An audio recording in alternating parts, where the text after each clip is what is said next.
speaker while speakers talk in the IELTS listening test. Have you ever watched Signpost? Hi all, this is Milu and Sojan from Access Language School, and I am here to give you some information on Signpost language in IELTS listening test. Signpost language is basically used to connect ideas, and they are indicating to the listeners that we are moving on to new ideas.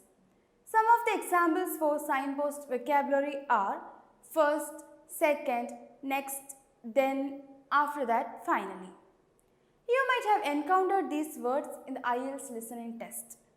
Now, one of the toughest part of the IELTS listening test is the map and labeling questions. So in that case, if you are familiar with signpost language, the questions will be easier to crack. So, some of the phrases that comes as signpost language for IELTS listening test for map and labeling type of questions are moving on, now we come to, beyond the library, you will move to dining hall. So these are some of the signpost phrases that you would come across map and labeling type of questions. If you are familiar with these, the recordings will be easier to follow up, as well as you will have a better understanding of what's being said in the IELTS listening test. So next time, don't forget to watch out the signpost language and crack all the answers in the IELTS listening test.